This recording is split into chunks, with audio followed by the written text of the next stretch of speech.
Hi, everyone. Thanks very much for joining tonight, the latest in our series of BIBBA events.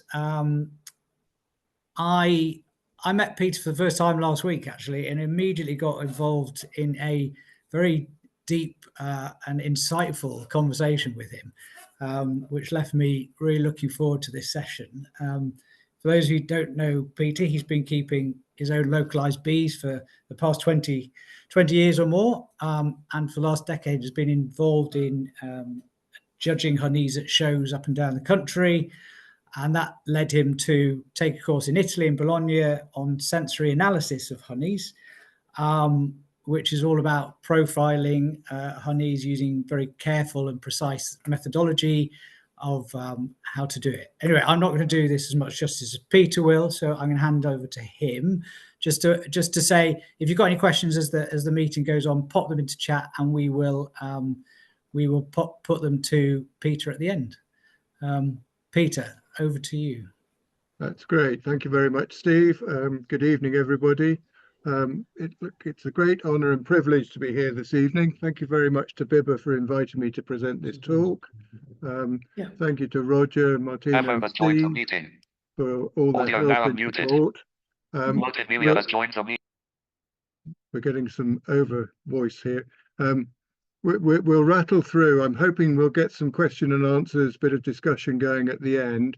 Bear with me, please, because you might find a question that you have gets answered as the talk progresses. There's a fair number to get through, and I'll try and crack on at a fair old pace. So without more ado, just to set the scene, if I say something like berries and cherries and I'm getting rich dams and fruit notes, you might be relating that to some of the wine tasting courses you might have seen on television over the last few decades. Similarly, crisp green apples, citrus and pear notes, and a flowery bouquet might be a nice particular white wine.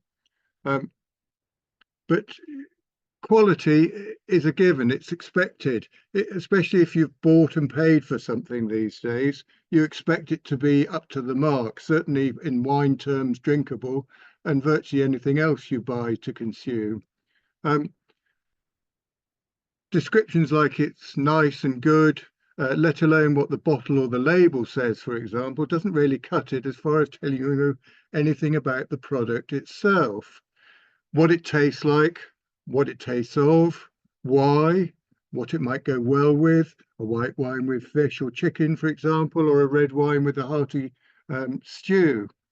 I want to make it clear at the outset here, what we're talking about is sensory analysis. This is not an attack on the establishment in beekeeping terms, traditional honey show competitions, or judging in any way. It's just a different approach at looking and analysing the taste flavours of honey, as we will see. Okay, you may have come across, again, following this wine analogy, wine taste wheels. When I was growing up, typically you might say to somebody, would you like a glass of wine? Perhaps it would be red, or you might like white. Getting a little bit more sophisticated, you might say, well, would you like a dry, a medium, a sweet, still, or sparkling? These days, though, people are more tuned into even thinking about what grape variety they might like. You know, you prefer a Cabernet Sauvignon or a Merlot, perhaps from Chile, as opposed to closer to home, so regions. You might have a favorite producer. There might be a particular year you like. Some of it is linked to what they call the terroir, the geology and conditions of the vineyards where the grapes are grown. Provenance and traceability are all factors in considering wines. Well, also defects. What's wrong with it? Does it taste as it should? It's caught. Now, there's a list of a few grape varieties. A lot of people these days will be familiar with wines that relate to Cabernet Sauvignon, a Gamay, a Malbec, or a Merlot, Pinot Noir or Shiraz in the red wine suite, or in the white wines, Chardonnay, Chenin Blanc, a Muscat, or a Sauvignon Blanc, perhaps. Well, you can extend this idea to a lot of other foodstuffs. Teas and coffees do it a lot, and as we'll see, it can be applied to our honeys. This whole business is set up doing this now for the food industry globally. This company, MMR Research Worldwide, were put on to me, recommended by some friends. It's a growing business. Now, the lecture talk tonight, I will do some background briefly about showing, exhibiting and judging. I'll talk about a particular show on the edge of the North York Moors. I will get into some detail about the tasting course that's available for training on taste and flavours of honey in Italy. We'll get into what is sensory analysis, organoleptics or gustatory appreciation. They're all terms for the same thing, basically describing systematically, scientifically, what something tastes like in terms that when you've been similarly trained, you will understand the terms. We'll go into some method, we'll go into some implications, some wider application examples, and wrap it up from there. So, as Steve said, I started keeping bees about 20 years ago. I got involved with shows and showing at the local level, county and regional, Great Yorkshire Show and the Autumn Flower Show up at Harrogate. Nationally, of course, the National Honey Show, and a couple of shows, county shows further afield, Surrey and Royal Norfolk, for example. I became involved with stewarding at the Great Yorkshire Honey Show with senior judges, where you learn an awful lot. And that led on to invitations kindly to go and judge a number of honey shows up and down the country. I'm also involved and have been involved since I studied sensory analysis with a few competitions judging commercial honeys on the sensory analysis basis. How good things taste and whether they conform to types, as we will see. Little bit of background. I was involved for 16 years or so with the Great Yorkshire Show. It's been going since 1885, so this year's its 140th anniversary. I was kindly invited by the YES to take on the role of Chief Hives Honey Steward in 2015, which I did for a decade. We had 650 to 800 entries a year, all the classes of the products of the hive spectrum. We typically have 10 to 12 judges invited each year, 30 to 40 stewards, mentoring, training them with 60 to 80 entrance exhibitors every year. The schedule was rewritten and updated each year as well. Typical honey show schedule. You'll all be familiar with this. Every honey show up and down the country opens with the three classic clear run honey classes, light, medium and dark. Very often you'll have a chunk honey class, which has got a piece of comb suspended in a nice jar of clear run honey. Naturally granulated class, a soft set class. Very often Ling and Heather blend honey classes as well. It's all a wonderful Victorian Edwardian inheritance tradition, and long may it continue. It's fabulous. I love it to bits.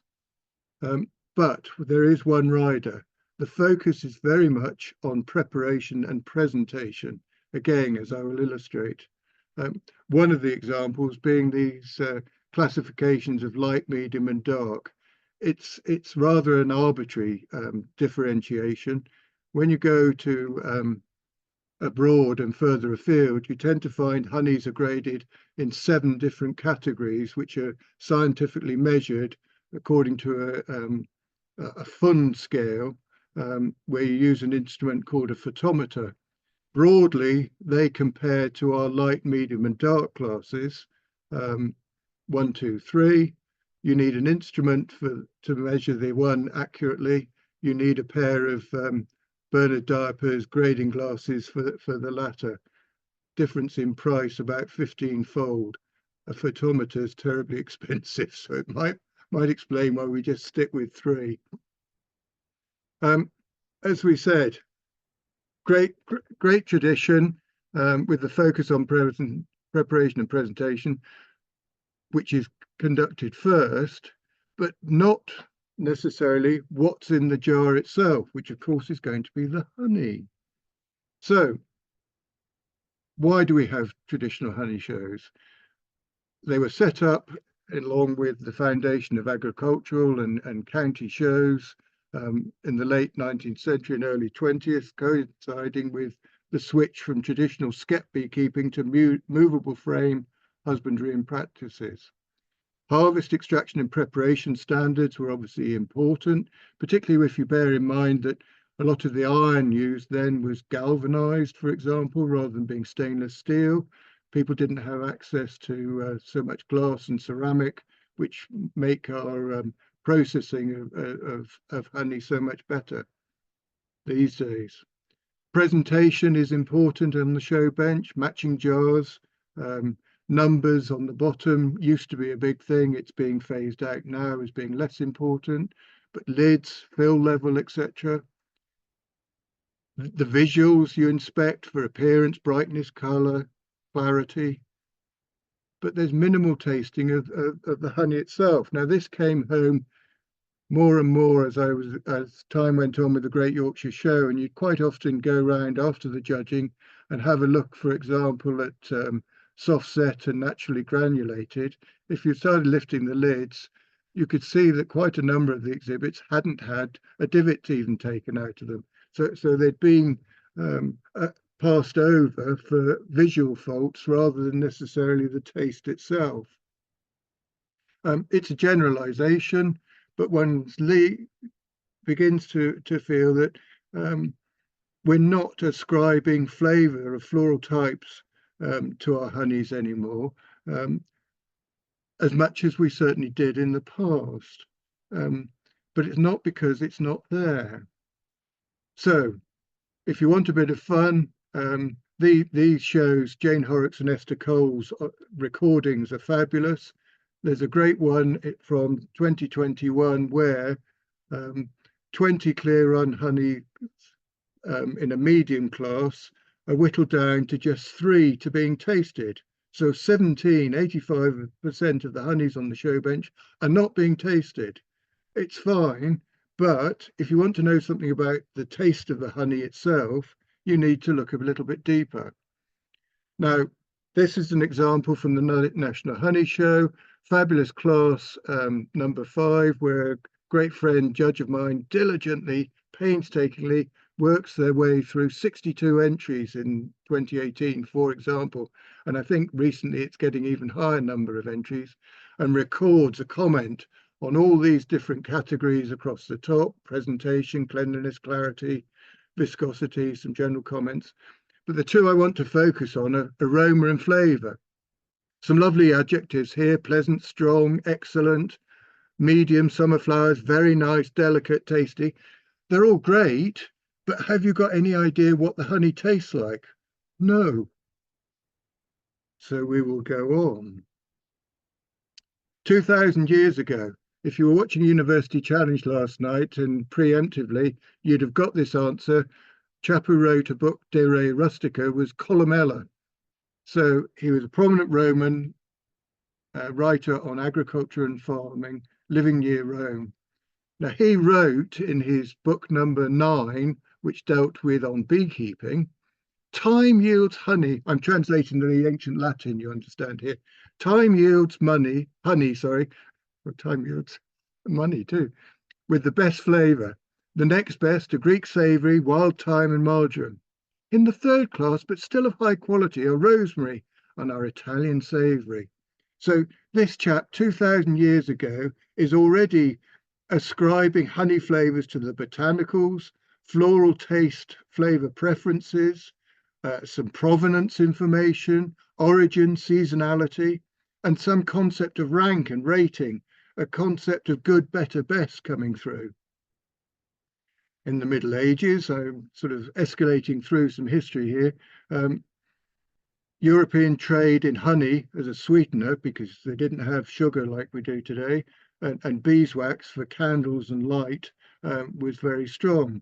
An awful lot of this came from the Zeidelwesen in the Baltics, these tree beekeepers who would harvest honeybees particularly for their wax, but also for honeydew honeys. The Hanseatic League would trade these across northwestern Europe. The merchants in London were set up at the Steelyard in London. But in addition, premiums were paid for honeys from the Mediterranean because they had a subtle floral, fruity, light character in compared to the heavy forest honeys, dark honeys typical of UK itself and also Northern Europe. Up to the modern day, since 1994, the Great Taste Awards are being run. They have two categories for honeys. Products in the Great Taste Awards are judged on their own merit. They're not against each other. It's each individual product is assessed by cascade, multiple panels of judges, and they can ascribe various values. 1 star, they would regard a product as being simply delicious. About 25% of the products submitted each year in any particular category get a 1 star. Outstanding, whittled down to about 10% of the products in that category, gets 2 stars. 3 stars, you're not supposed to leave the shop without it. That's their recommendation and endorsement that it really is an outstanding product and worthy of merit. Now, in third weekend in September 2017, I was kindly invited to judge a show up on the edge of the North York Moors, a town called Stokesley. Fantastic town, agricultural county show. You get there, and of course they've just brought their bees down from the North York Moors, extracted their heather honey crop. So typical honey show with perhaps 80, 100 exhibits plus 15 or 20 classes, but probably 25 or 30 of the entries are all in the heather honey class. Fantastic, fresh heather honeys, all lined up in this one class, rather intimidating for any judge to go into. And just as you're about to start, your steward says, oh, and by the way, round here, we can tell which heather moor the honeys come from. So has it come from Kildale or Commondale or whatever? Now, puts a bit of pressure on, but it was something that logged in my brain and made me think. Quite often these local sayings have got something about them. Now, it could only be that the differences and being able to tell the differences could be ascribed to subtle differences in the forage of the bees on different stances across the moor. Interesting comment. That's just a shot of the North York Moors. It's an old out of copyright print in the days where they used to shade the high and low land as if there was a shadow from a sun cast across it. So you actually get some idea of the three-dimensional relief. Anyway, Bologna came up in 2018. A course in the town, it's called La Rossa because it's all made of red brick and red clay tiles. It's called the Fat because it's on the edge of the Po River, where all the wonderful foods in Italy seem to be produced, grown, indulged, and La Dotta because it's got the oldest university in Europe. Sensory analysis, organoleptics, gustatory appreciation, was featured in a write-up in the Weekend Financial Times of October 2017. This Hattie Ellis article is still available online if you want to track it down. I enrolled on the next course I could, which was in June 2018. It was an intensive week-long structured course, 8-hour plus days of talks, lectures and practicals. There were 18 of us on the course, 6 from Canada who came over especially in advance of staging the Apimondia in 2019. They wanted to be up to speed with sensory analysis. 2 Kiwis from New Zealand, a fellow American, 1 from Colombia, 2 of us from UK, and people from across continental Europe. It's serious, professional and systematic as a course. It's a science applied to honeys in select variety. There are 18 that we focus on the course. The course leaders are Gianluigi, Raphael, and Lucia Piana. If ever you get a chance to have a glass of wine or talk over some honey with them, grab it, because they are just fabulous to talk to about bees, beekeeping, and everything honey related. So we'll go into what is the science of sensory analysis. Honey can, for example, be uniquely defined by its taste, its gustatory appreciation, its pollen count. You can do some millisipalinology. As we know, there are tests that are run on our honeys these days, analysing the DNA content. Chemically, it'll also have a profile with the sugars, trace elements. It does require a nuclear magnetic resonance machine, which not every beekeeping shed has got. But if you can do 2 out of the 3, it isn't bad. So there, for example, would be one honey with measured on the 3 axes of those 3 elements. Another honey from another stance or another time of the year from different forage would give you a different plot position. But by and large, for every honey, whether it's unifloral or a multifloral type, it will have a profile. It's going to vary each year with the season, the weather, what the bees have been foraging on, the flora, how your bees are, whether your bees are local, are they tuned into the local conditions, latitude and altitude to factors as well to the quality and yields of the honeys. Some science, now it's a little bit heavy. There's an ISO definition for sensory analysis. It is the science involved with the assessment of the organoleptic aptitudes of a product by the senses. Organoleptic properties are the aspects of food, liquids, or other substances that create an individual experience via the senses: taste, sight, smell, touch, and sometimes even audible. If you combine smell and taste, you get a flavour. First thing we do on the course is to try and understand our own calibrations. Now, you start off with a bottle of water to which 10 to 12 grams of sugar have been added. Now, you have some at 8 and you have some with 3 lumps at 15 or even 20 grams of sugar in, because everybody's taste palette is slightly different. Some people will pick up sweetness at very low levels of concentration. Some people do, as I say, need 3 lumps before they can recognize it's even sweet. Similar with sour. The figures I'm putting up are typically people's averages, but you need to understand your own particular. And it's an exercise you can do in a beekeeping club one evening, make up solutions at these concentrations, and you can gauge and get an understanding of individuals or your own palate sensitivities. There is a 5th one, in addition to salt and bitter, the savoury monosodium glutamate, but that doesn't really apply in our case to honeys.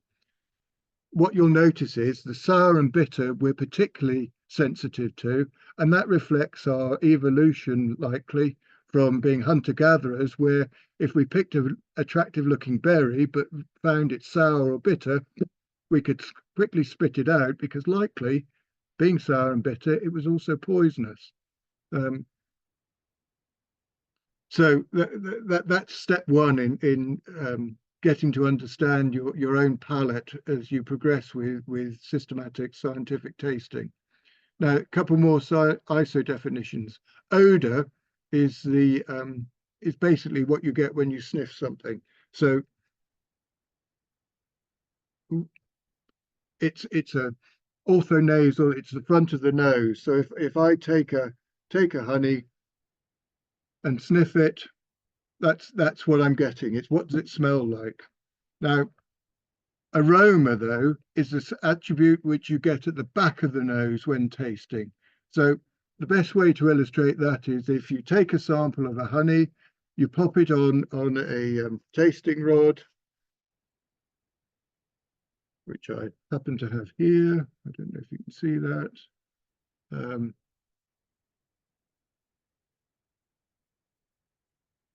You take your sample, pop it onto the mouth, but as you do so, you pinch your nose and you let the honey just melt on your tongue. It'll start fuming. If you, after a few seconds, release your nose, you get this sensation at the back of the nose coming through. Now that's aroma.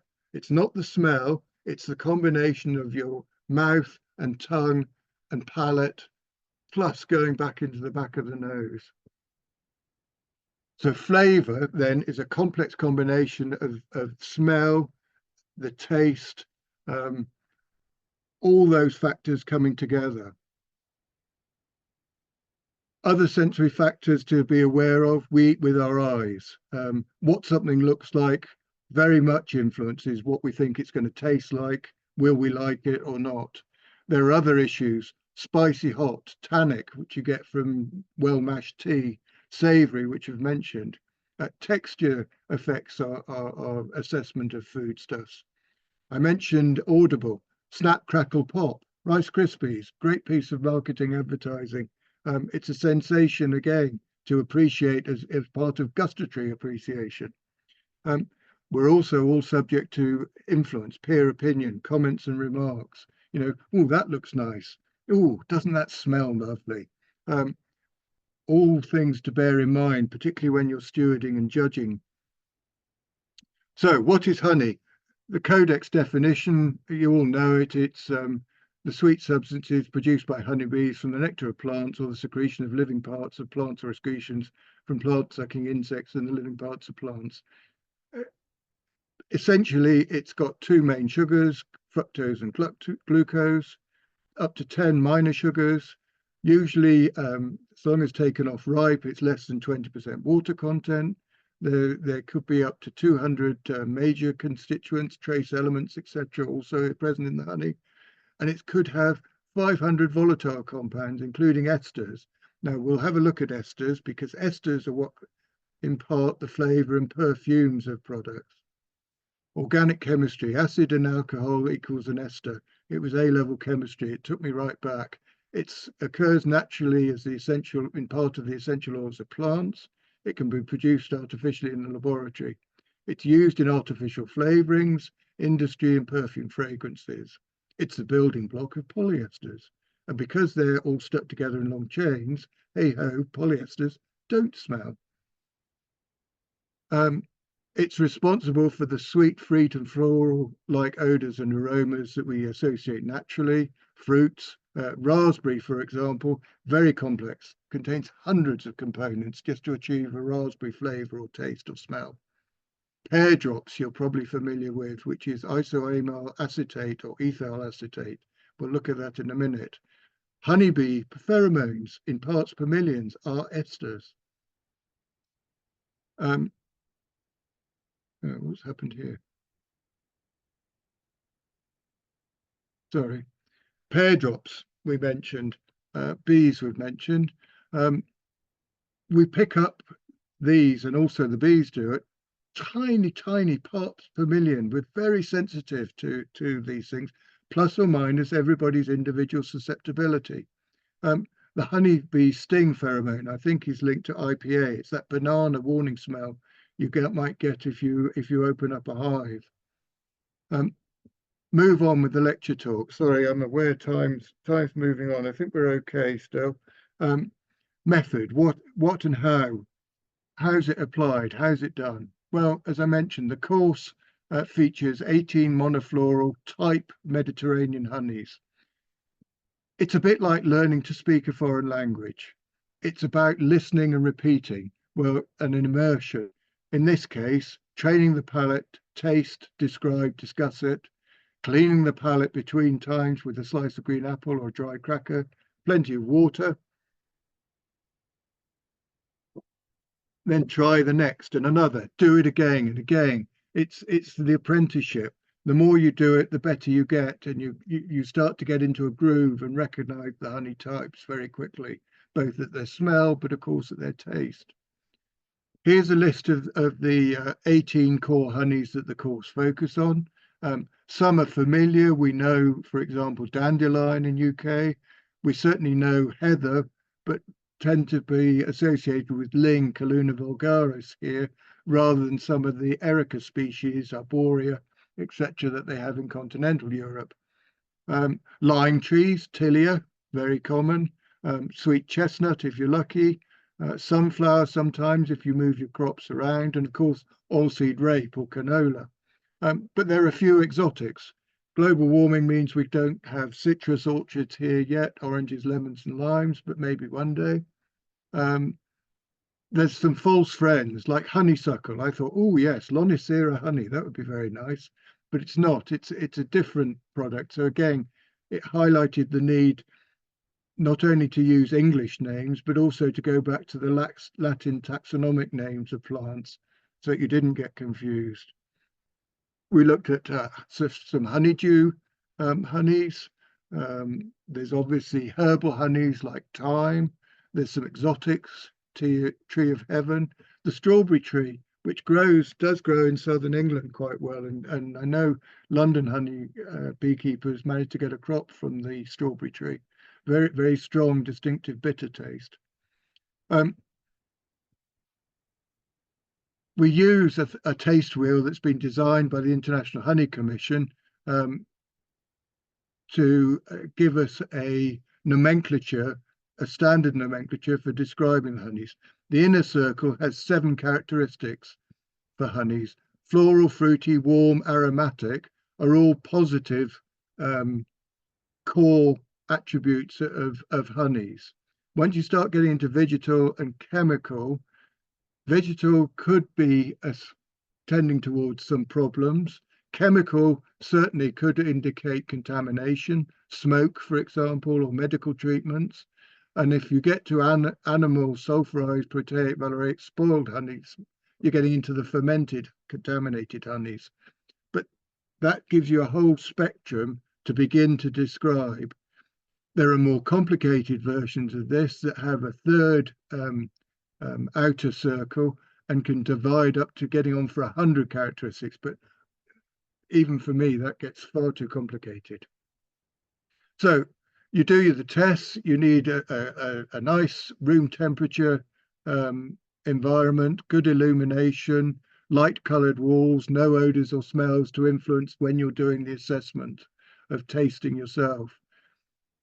The honey is put into sample glasses. It's standard. Everyone is the same. It's anonymous. Again, we eat with our eyes. You use a sample rod, tasting rod, stick or spoon. You clean the palate regularly, as I said. The course is all about repeating, memorizing the smells, the taste, the flavors, and you do it again and again. You go through systematically, though. You do a visual assessment. What's the physical state of the honey? Is it liquid? Is it crystallized? Its appearance, not its color, but you're looking for impurities, faults, visual things. Color, as I say, can be graded into seven categories. You smell it, the odor. How intense is it? Is it weak to strong? You describe it using the honey wheel. So those adjectives, rather than just good, bad, lovely, pleasant, nice, etc., that those don't determine. You get into flavor assessment. You taste it. Again, using the honey wheel. You're looking for the levels of sweetness, sourness, bitterness, saltiness, very rarely in honey. Afterwards, you get a long lingering sometimes. It's called persistence. Is it long? Do you get an aftertaste? Again, use the honey wheel reference.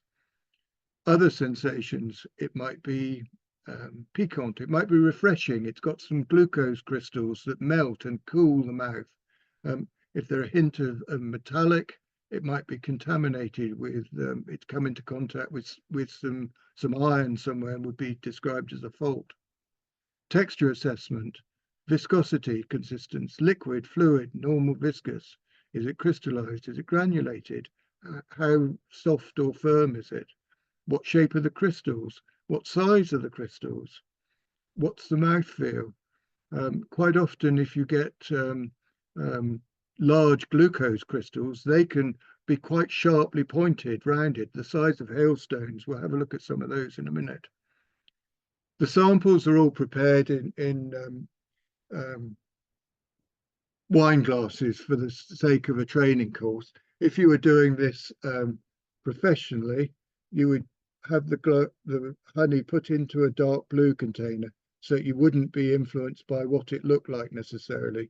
That it sits very nicely in the ball of your hand, so you can gently warm the sample. You can also then bring it up to your nose and smell it, and the cone shape means that the aromas are concentrated upwards. There's all the samples lined up, ready to be tested. A couple of the course participants in the background. Here's your notes. There's one of these blue containers I mentioned. Here's the same two coloured pencils, just to prove that these are my own photos. It's the same ones. We were also encouraged on the course to bring an example of our own honey. I bought some heather honey from the North York Moors, Ling heather honey, and the chap I was sat with was from America. His apiary is in the high Appalachians, and he produces a sourwood honey, which we'll talk about a little bit later. There are my tasting rods. There's the green apple to refresh the palate, and plenty of water as well. There's the tasting wheel again, the descriptors to use for all our honeys. So you can start going through. You can go through the 7 inner attributes, and you can score them from 1 to 10. Is it floral? Is it aromatic? You can describe how sweet or sour or bitter the honey is. Again, you can score it, which means that with those 12 attributes, you can produce a spider graph or radar diagram. So you can actually have a visual impression. This is an acacia honey. That blossom, pseudo-acacia locust, was flowering just outside Heathrow last May. Beautiful blossoms, very heady bouquet that gets reflected in the honey to a degree. But as you can see, the strongest kick is its sweetness. It's very strong. It doesn't have much other attributes, not much fruity or floral flavour coming through in the honey itself. In contrast, a sweet chestnut honey is got a strong bitter kick. It's very intensely aroma, and fairly warm chemical notes in its profile. So, as mentioned, ideal conditions for sensory assessment: a clean, dedicated space. You need some trained judges. You need a panel leader per team or table group. The sample preparation needs to be done blind, so that your assessment, you don't actually see the jars that it's come from. All you get to see is an anonymous sample presented in a wine glass or a testing glass. You have an organizational structure to it. You record the results, etc. That's it in a nutshell. But what I was interested in, having learnt the process, was then coming back to UK and seeing how we apply this to our indigenous honeys in the British Isles. So on the lecture course, we're getting there.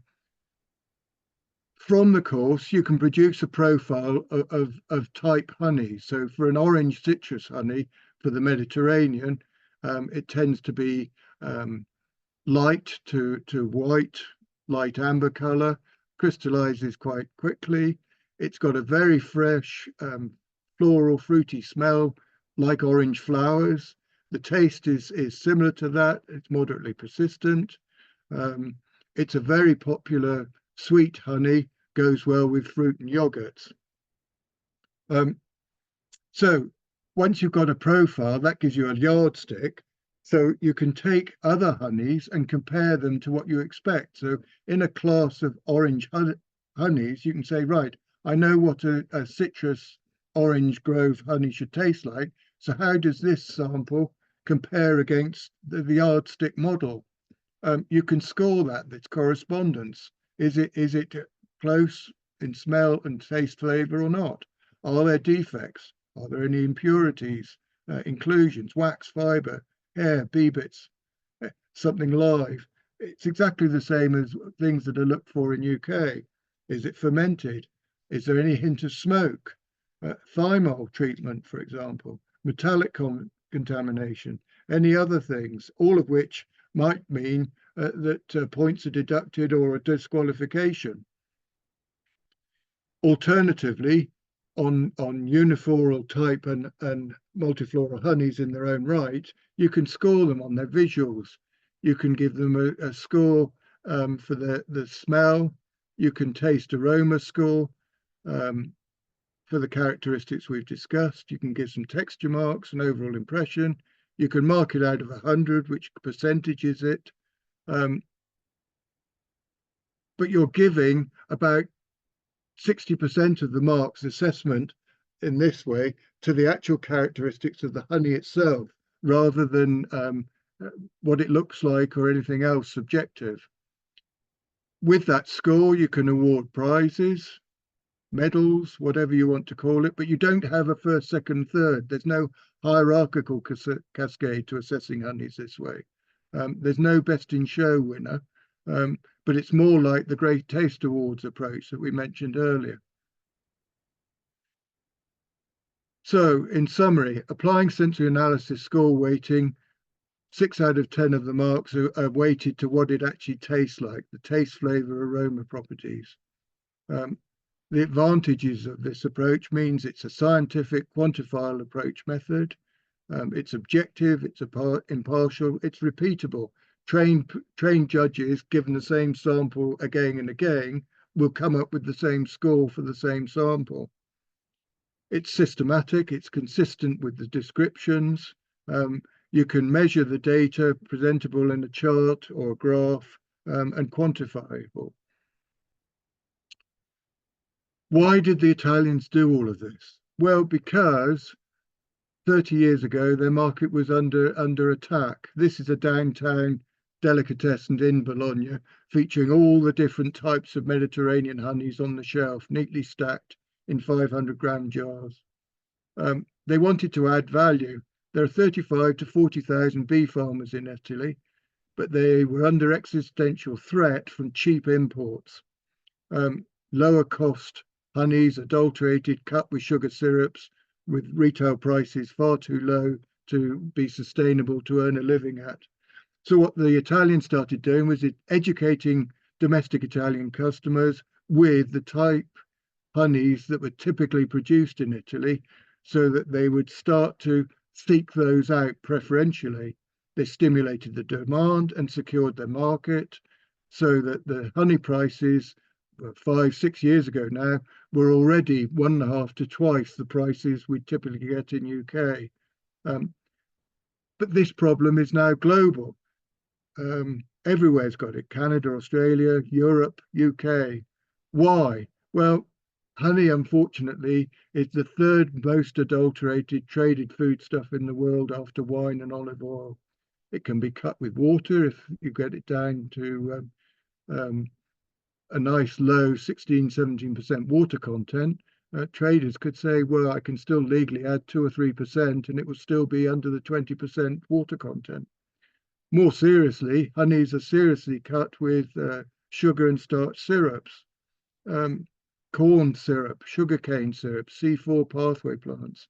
Unfortunately, also rice, wheat and sugar beets and beet syrups can confuse C3 type sugars, which are normally associated with our honeys, although some tropical plants also produce C4 sugars.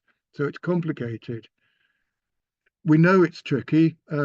There's a lot more Manuka honey reportedly sold than produced. But when it can get £45 a kilo or £20 a pound, you can understand the attractions. It came to a head at the World Beekeeping Awards in Apimondia in Montreal in 2019, where nearly half the honeys exhibited failed on lab tests, unfortunately. UK, we've not been checking the quality of our honey imports since 2015. These are just some typical supermarket examples. That's about £3 a pound at retail. Reported in 29 in the Sun, a honey trap, not what you might think. It was really honey, Tesco's honey, again found to be diluted with cheap sugar syrup. Another supermarket, own name brands, it's selling for less than £1 a pound. Less than £1 for a pound. How can it be? Some try to cover the market very well. Marks and Spencer have done a fantastic job, particularly featuring David Wainwright's single estate honeys.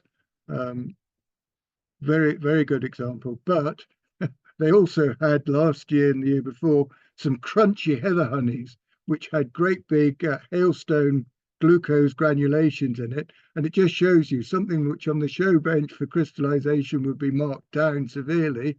You can turn it round to a marketing plus and sell it as crunchy. And away you go. So snap, crackle and pop honey. Very top end, you can sell your full honeycomb frames for £95 for approximately 2 kilos if you're very lucky. In France, again, well, yeah, they're getting about £18 a pound equivalent for their honeys. If you don't want to go that way, you can just fake it. Not real fireweed honey. In Alaska, reportedly, they just strip the flowers off, boil it up with some concentrated sugar solution, and you've got an ersatz honey. That's how bad it can get. So what do we do about addressing it? Well, there's lots of activity going on. Lawyers, Guns and Honey and Netflix 2018. Etienne Bruno did an excellent presentation, I think, at the NHS on honey market in turmoil, honey fraud industry at the International Bee Conference. The Honey Authenticity Project are doing a great job raising the profile of the problem here in UK. EU fraud investigation, Olaf had a look at it. Reports in the press, daily British honey is in a sticky situation, Daily Telegraph.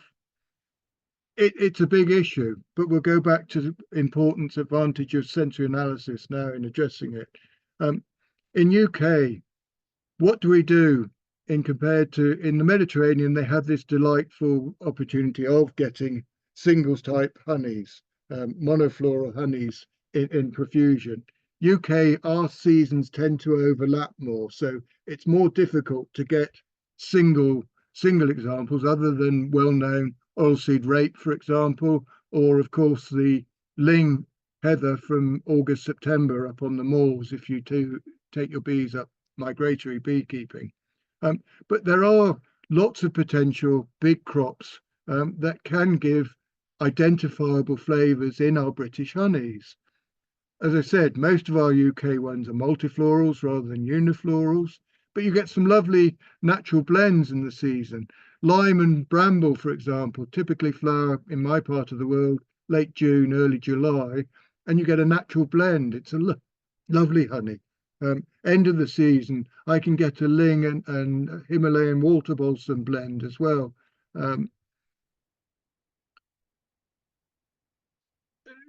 These honeys could all be separated out if they were harvested as and when they happen. One of the problems that we're up against is the tendency in UK to super up.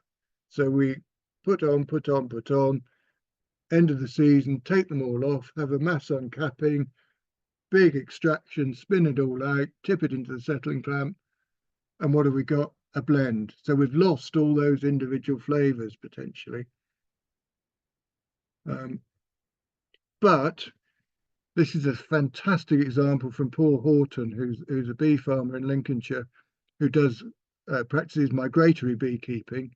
And these are all the different honeys he was able to get a crop off and extract. So you can see fantastic range of honeys there. Colours, variety, and of course each one will have an individual taste flavour.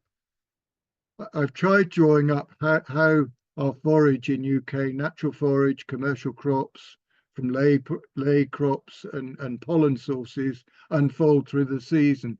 This is very much a work in progress, but with that information and also looking at what the bees are bringing in on their legs with the pollen collected, you get some idea where they've been foraging. And if you're watching your bees and the honey storage in your supers with a nectar flow, arguably you can extract near monofloral or natural blends of honeys to appreciate the individual taste flavors. I have very fortunately, it was serendipity, a book owned by a lady called Mildred Bindley. Now, that's Herod Hempsall's show book, but in the flyleaf are, in her copperplate handwriting, tasting notes from a course on beekeeping that she wrote 100 years ago, describing all sorts of different flavors of individual UK and further afield honeys. So we knew about this 100 years ago. It was being taught 100 years ago. Unfortunately, we seem to have lost sight of it a little bit more recently. Now, I've been conducting some workshops here in UK. You can get some type honeys, and in a group, you can go through those 12 characteristics on the taste wheel with a team of people, and you can come up with some interesting plot results. So, for example, in November, we looked at some lime honey, strong aroma and floral, very aromatic, slightly vegetal.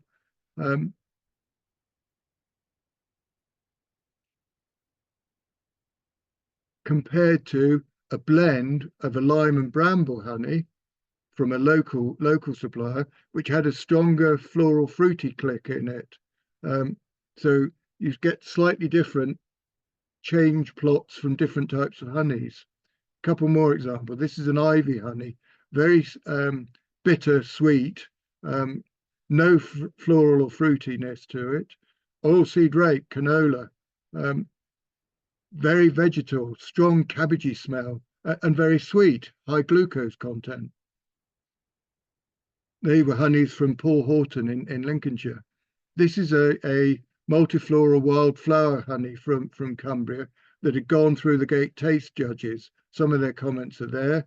It had a mixture of willow herb, blackberry, clover, thistles, meadowsweet, and heather in the profile. Very strong floral, fruity, and very sweet. It's a lovely honey.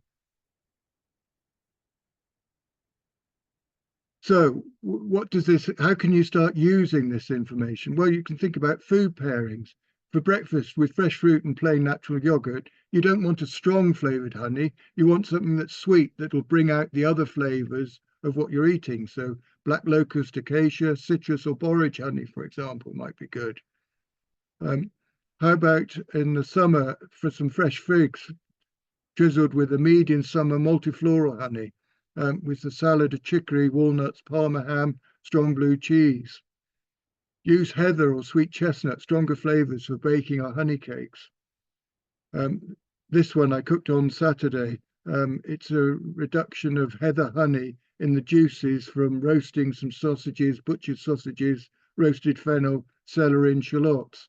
Again, it brings out the flavors, and it's pairing different types of honey subsequently in the gustatory epicurean sense, which again, if you want to sell your honey, people are buying your honey because they're thinking about how to eat it and enjoy it. Some would say it's indulgence, but hey, why not? So, brief example here of some wider applications. We're in the final run now. Please bear with me. We're just about there. Using the information, we had a look at some Yorkshire heather honey.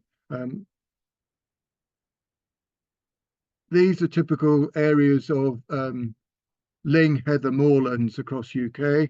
There's a very important additional one there at the North York Moors, which we add.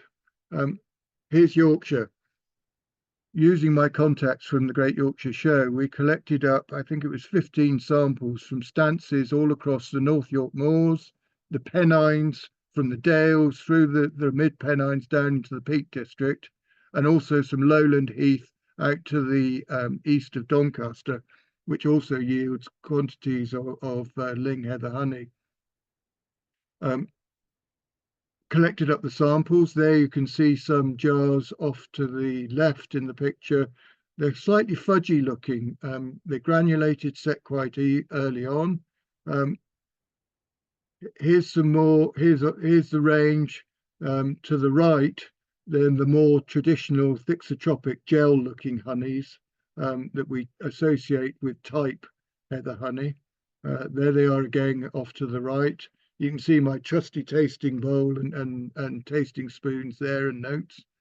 My very good friend John Chandler kindly did the analysis, the melisopollenology, pollen counts of all the heathers. They're all 15, and each one took him 3 to 4 hours preparing the slides, centrifuging down, doing the systematic counts, to collect the numbers, then applying pollen coefficients from Rex Sawyer. Typical heather honey matrix, you've got the mauvey tetrads of ling heather. You've got some larger ones that might be bilberries in there. You've got a sort of, you've got a couple of black bits, which we think are soot from burning on the moors. You've got this algal mass, which we associate, or John associates, as an indication potentially of some honeydew activity, and some long fibres. There they are labelled up a little bit. Tetrads, fibres, some algae, some black soot, again, all from John Chandler's work. So going through this, we applied a show bench assessment. We applied some taste organoleptics, and we did the pollen counts. So the appearance of the honeys across Yorkshire ranged from being the classic dark, mid-dark amber marmalade, thixotropic bubble gel, to that light mid-amber fudge from moorland honeys. Pollen amounts range from middle to high. The pollen count, which links to true nectar value, could be, even though it was a heather honey, as low as 10% true nectar value and up to 100%. Other pollens present: rosebay willow herb, Himalayan water balsam, thistle bilberry, bell clover, oilseed rape, umbellifera of various sorts, ragwort, etc. So a general mix as well. Now, the bees obviously are foraging widely. We suspect that things like oilseed rape showing up is because frames have been pre-drawn and wet supers put on to take up to the heather moors. There's no direct correlation twixt the appearance of ling and ling heather true nectar value nor amounts. The set fudgy ranges could be 10% true nectar value and 100% pure. The marmalade gels could be 10% minimum and 95% maximum. But those algal grounds, the aphid honeydew presence, certainly was an influence on the propensity to set or remain jelly-like. The contaminants we've mentioned, and of course these long fibres, which we'll look at in a minute. So some conclusions from this study, just briefly. Local flora affects the heather honey more than the stance, location, altitude, and geology. Terroir, we don't think applies to honey at all, because the bees roam. Vines in a vineyard are static. They stay where they are. You do get vintage years. You need to use monofilament filter cloths processing the cloths. Those fibres are coming from the woven jute Hessian linen sacking bags that often people use to press the honey through. Some wags suggested that might account for the flavour as well, but I thought that was a bit mean. Certainly the aphid and honeydew activity seems to have some influence on whether the heather honeys are fudgy or gel-like. But in a paper published in 1975, Rex Sawyer said on heather honey, discussing pollen number and coefficient count representation, often in lesser contribution, Provided that its physical characteristics are correct, it may still be fairly described as pure heather honey. So, in other words, if it looks, smells, tastes like heather honey, it probably is. That orangey marmalade bubbled thixoprotopic gel, which tipped on its side, doesn't flow out of the jar. That you're looking at the jar removed end on there, and the honey stayed absolutely put. There's some sort of probe stuck through that one. I'm not quite sure why, but there's the typical stripe mark that a judge will make and look for in a classic heather honey. It's like parting the Red Sea. That does not close up. A great heather honey will have that groove mark right through it. And if it does, it invariably wins on the show bench. There's a beautiful pair of shown heather honeys, full of bubbles, glorious, glowing. You can produce a profile again of the odor and taste, just like we saw for citrus honey from the Mediterranean. And the project is, or challenge is, to try and develop these for all our indigenous UK honeys. You can also produce a score. Typical ling heather honey. It's got quite strong bitterness, not terribly sweet, vegetal notes, not very floral or fruity, but it is warm. So there you have it. Wider implications. This is just for some fun. There's my mate's sourwood honey from the Appalachians. There's some Tanzanian Tabora honey. There's some Polish honey from Poland from a well-known supermarket. This is my mate Sean in the high Appalachians. This is his vineyard, apiary even.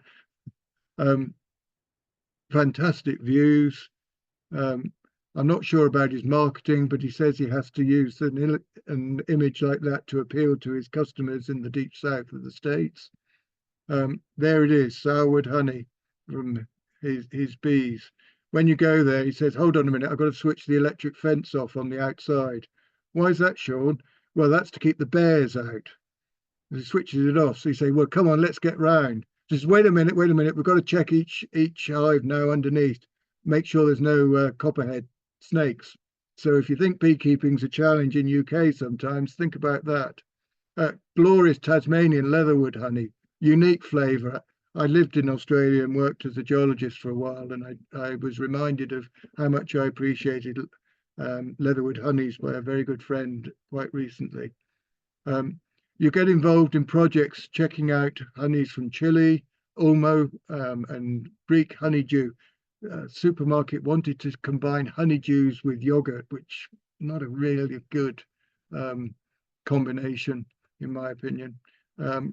Organoleptic judging competitions around the world are quite strong, usually for commercial honeys. I'm involved with the London and Paris International Honey Award competitions. I've judged at the Concours du Miel de France in Paris. There's a competition called the Three Golden Drops in Italy. There's the US Good Food Awards, where my mate Sean with his sourwood honey was a winner last year. Biomel in Italy for European honeys. And Apimondia moved to sensory analysis judging at Istanbul in Chile in 22 and 23. But unfortunately, I've said in 2025, the last I heard was the honey classes were going to be abandoned altogether, which is a great shame. So, single cuvee honey, separate extraction and bottling single cap supers, noting the time, date of year, what the bees have been foraging. You can number up jars of honey. A super's worth might give you 25 jars. Number them 1 to 25. They're a one-off. There's a caveat to it. Celebrate the variability. Make a positive of inconsistency rather than lose that mixed settling tank blend, and it all ends up medium in colour at that. We've all become supermarketized. We expect it to be the same each and every time we take it off the shelf. It shouldn't be. Celebrate vintages as well. They could be called best or reserve accolades. Tastes great, direct from the hive, as the bees intended, instead of pure or raw on the label, perhaps. It's artisan produced rather than supermarketized. Promote structured, systematic UK honey tasting. It's a great magical food stuff. encourage greater interest in closer linkage of the bees, foraging, pollination, nectar flows with the honey as produced and harvested through the season. Extol, celebrate the variety of unique aromas, tastes and flavours. Add value, not least by being passionate. Your customers, aware of the importance of knowing, are increasingly concerned both to enjoy and be genuinely interested in everything they eat. So we've covered an awful lot. Briefly, just to conclude, 500 years ago, beeswax candlelight was the most prized and cherished thing, so much so that in 1484, Richard III granted a royal charter to found the Wax Chandlers Company of London. And I would argue that today, whilst our honey is liquid gold and its proper appreciation of food as food should also be worth every penny and pound. Brief thanks to support and backing from Yorkshire Beekeepers, Yorkshire Agricultural Society and Harrogate and Ripon Beekeepers for supporting me doing the course in Bologna. All the people who supplied the heather honey samples, John Chandler for his fantastic microscopy, melisopalanology and photomicrographs, the course leaders in Italy. Thank you, and over to questions and answers. Peter, thank you very much for an absolutely insightful, eye-opening talk. I'll definitely be tasting my own honeys in a very different way and trying to produce some more monoflorals, definitely. I'm going to start. There are a few questions in. If you've got any more questions, please pop them in chat. But I'm going to go to a question which is age-old and much debated, but maybe you have the answer to it. Is it true tasting honey with a metal spoon affects the tasting experience and enzyme activity? I noticed your spoons were not metal. I have glass tasting rods, which again, my dear friend John Chandler kindly makes for me. He was an ex-chemistry teacher, so he's rather adept at forging these in a Bunsen burner, I gather. Metal's all right if it's stainless steel, for example, it's not going to contaminate. Other metals can and do. Again, one of the golden rules of tasting is always you use the implement you're going to use to take the honey, you take it out, but you do not put that in your mouth. You should put it on your finger and taste from that, because what you're avoiding doing, you do not want to put spit back into the sample, because obviously that's going to affect it. Yeah, makes sense. So then, stainless steel, okay. Anything, but really put it on your finger and taste. Glass rods are great. Stainless steel's okay. At a pinch, those wooden stirrers for coffees, as long as they're new and haven't been used on coffee, are okay. But some of them do have a bit of a woody flavour to them, so you need to be aware. The advantage of those is they're throwaway. Things like this, you have to keep putting into a jam jar, well, a honey jar of water and cleaning off periodically, drying, cleaning, and then you clean them off, and then you can use again. Yeah. Okay, good question here. Does honey mature with age like a wine or a whiskey? So if you were to leave a honey in the comb, let's say, taste it 1 year and then leave it in the comb capped for 2 years, would it taste different? Alas, well, they say that some honeys found in the tombs, the Egyptian tombs of the pharaohs in Egypt, some of the honey was still edible. Now, I'm rather skeptical about it. I think honey is best enjoyed as fresh as possible. It doesn't really age. I think it's a very good analogy question with wine, but unlike wine, no, I don't think. Left for a while, it inevitably starts to crystallize and granulate naturally. And I think the flavor and freshness of the whole appeal isn't quite the same. It's a good question. It's a good point. but no, I don't think it improves with keeping. Eat it and sell them some more. Fine. Okay. Question here about crystallization and granulation. Is it the same thing? Yes, what you're getting is the granulation is the summation of the crystallization of the sugars in the honey. Typically, the glucose component tends to crystallize before the fructose, and the propensity to granulate or crystallize is influenced by the ratio of fructose to glucose. And different floral sources have different proportions of the two sugars in them. So some are, I think most floral types from memory are higher in fructose than glucose. But as you get down to something like oilseed rape, the ratio is much closer to being 1-to-1 fructose to glucose, or even more glucose, and that's why it sets so quickly. Right. Yeah. Yeah. Here's an interesting one. We sometimes get a late summer honey which smells like sweaty socks. Is this Ooh. ragwort or goldenrod? It does mellow over time. Yeah, well, ragwort, yes, ragwort's quite strong, and it does reckon to dissipate over time. So that's one where you could say it does mature with aging, but I mean, I would suggest that's within 2 to 3 months type of thing, as opposed to years. Okay. Good. Just looking through for any more. I see a couple of comments that the Honey Guild of the UK will be running the course you mentioned with the Italian instructions this July in Edinburgh. There we are. Yeah. And a couple of requests, people saying, is it possible to get hold of a copy of the tasting notes? Where do we get that from? Try the Honey Guild. Try the Honey Guild. Okay.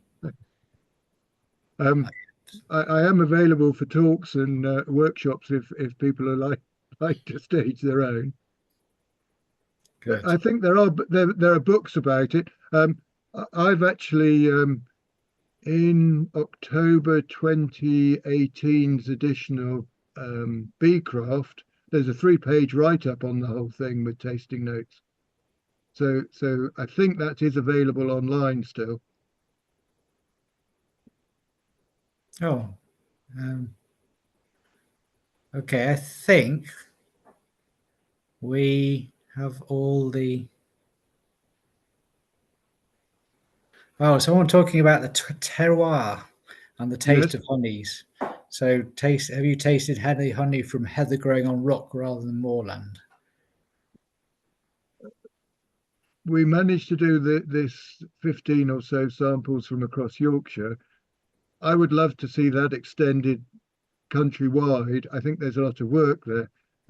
John and I keep saying we should write this up as a paper in its own right, because there was some quite interesting findings as I summarized. To progress this, there is a lot of work. We need to look at heather honeys from different areas. How do they compare, for example, say North Wales across to Yorkshire, or the Lake District, or Scotland, or even some of the heaths down in the New Forest? Do they compare similarly, or are there differences? One of the conundrums, certainly, I feel, is this. How can you get a 100% true nectar value heather honey from the north side of the North York moors that sets fudge-like, and yet from the south side you can get a very low or a much lower percentage of heather nectar in it, apparently, and yet it stays thixotropic gel with bubbles. Why? Yeah. Is that terroir? Is it rock or peat, for example, in the soils? Or is it, again, as John suggested, perhaps associated with this aphid activity? And where are the aphids? You know, on the moors, by and large, there aren't trees. So where are the bees finding honeydew? Yeah, yeah. Oh, one last one here. Does monofloral honey have to have a pollen analysis done for labeling purposes? Well, you're into trading standards and legislation. This is one of the challenges we face here in UK. I think to be called a particular floral type of honey, you have to be able to show that it's at least 45% true nectar value of that named plant variety. So yes, you know, you're up against having to do a pollen analysis if you, certainly if you're commercially selling it. Yeah. So sounds like lots more to do around it. Some fascinating. Yeah, lots of work, but I think very rewarding too. You know, the more Yeah. you learn and find out about it, not only for your own interest, but importantly, I think rather than looking inward on the subject, customers and your market are very interested in all of this story. And if you're passionate enough and informative, price tends to fade into the background in the discussion and negotiation. They'll buy it for what it is, Yeah, rather than necessarily what the price is. yeah, I can vouch for that. Yeah, very true. Okay, Peter, I think we'll leave it there. It's been a great evening. Thank you very much indeed. Thank you to everyone who joined us, and thank you very much, Peter. Yeah. Well, thank you, Steve. Thank you, everyone. Thanks for your patience. I'm sorry it was a bit of a gallop through, but I'm hoping. Well, I hope you got something out of it.